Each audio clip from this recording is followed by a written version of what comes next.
নতুন শিক্ষাক্রম, আবারও সেই সমালোচনার ঝড়। আলু ভর্তা আর ব্যাঙ লাফের মতো আমরা আবারও সেই লাফালাফি করছি।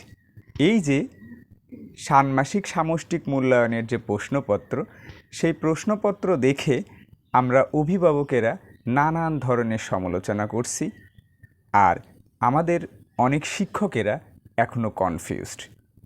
এই অভিভাবকদের সমালোচনা না জানা এবং শিক্ষকদের এরকম আচরণের কারণে সুযোগ নিচ্ছে কোমলমতি শিক্ষার্থীরা। তারা ফাঁকি দেওয়ার সুযোগ পাচ্ছে। তারা বলছে যে এই প্রশ্ন বইয়ের বাইরে থেকে, বা অনেকে মনে করছে এই প্রশ্ন অ্যান্সার করার জন্য বই পড়ার কি দরকার, মানে পাঠ্য বই পড়ার কি দরকার। তো আসলে আমাদের এই শিক্ষাক্রম সম্পর্কে জানতে হবে যে আসলেই কি তাই হচ্ছে। আমি এই যে কয়টা পরীক্ষা হয়েছে, এই পরীক্ষার প্রশ্ন দেখে বুঝতে পারলাম যে আসলে এটা পাঠ্য বই বহির্ভূত নয়। কারণ আগে থেকেই বলা হয়েছে যে এই শিক্ষাক্রমটা হচ্ছে অভিজ্ঞতা ভিত্তিক, আর শিক্ষার্থীরা শিখবে এখান থেকে যোগ্যতা। তাহলে আমাদেরকে সবার জানা উচিত যে এই যোগ্যতাগুলো কি। আসলে আমাদের জানতে হবে যে সরকার কেন শত শত কোটি টাকা খরচ করে এই শিক্ষাক্রমটা আনলো। জানতে হবে এই শিক্ষাক্রমে কিভাবে পাঠদান করতে হবে। জানতে হবে শিক্ষার্থীরাই কিভাবে এই যোগ্যতা অর্জন করবে। আমি মনে করি একজন শিক্ষক হিসাবে আমাদের এটা জানা অতি জরুরি। আর যে কারণে আমি আবারও শুরু করছি কথা বলা।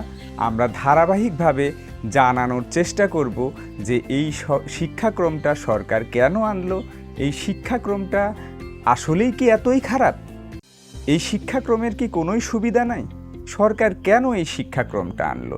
আমরা ধারাবাহিকভাবে জানানোর চেষ্টা করব। আমরা এই প্রশ্নগুলোকে বিশ্লেষণ করে দেখানোর চেষ্টা করব যে আসলে এটা পাঠ্য বই বহির্ভূত কিনা। একজন শিক্ষক হিসাবে যেমন আমাদের জানা উচিত যে একজন শিক্ষার্থী কি যোগ্যতা অর্জন করবে, একজন শিক্ষার্থীও অবশ্যই জানবে যে আমি এই অভিজ্ঞতা শেষ করে আমি আসলে কি যোগ্যতা অর্জন করলাম। আর অভিভাবকদেরও এতে সম্পৃক্ত হতে হবে। তাহলেই এই শিক্ষা ব্যবস্থা, এই শিক্ষাক্রমটা ভালোভাবে কার্যকর হবে। ধরুন আমরা একটা গাড়িতে করে কিছু যাত্রীকে একটা গন্তব্যস্থলে পৌঁছাইতে চাই। তো আমি যেহেতু দায়িত্ব নিছি এই গাড়িতে করে স্টুডেন্টকে বা কিছু যাত্রীকে আমি গন্তব্যস্থলে পৌঁছায় দেব, তো সেই ক্ষেত্রে আমার গাড়ির যদি একটু ত্রুটিও থাকে তাহলে আমি কিন্তু গাড়ি বন্ধ করে রাখতে পারবো না। এই গাড়িতে করেই তাকে গন্তব্যস্থলে পৌঁছাইতে হবে। হ্যাঁ, হয়তোবা কিছু কিছু ত্রুটি আমি যাত্রাপথে সংশোধন করে নেওয়ার চেষ্টা করব। তো আসলেই আমাদের যেটা উচিত, অভিভাবক, শিক্ষক এবং শিক্ষার্থীদের একসাথে এই শিক্ষাক্রমটা বোঝা এবং এই শিক্ষাক্রমের যত আমাদের মনের যত নেগেটিভিটি আছে সেইগুলো দূর করে এই শিক্ষাক্রমের পজিটিভ দিকগুলো নিয়ে কাজ করা। আমি আশা করব আপনারা সবাই আমার এই কথাগুলো শোনার চেষ্টা করবেন। হয়তোবা সবার না হোক, কারো কারো নিশ্চয় উপকার হবে। আমরা আশা করি আপনারা সবাই আমার সাথে থাকবেন।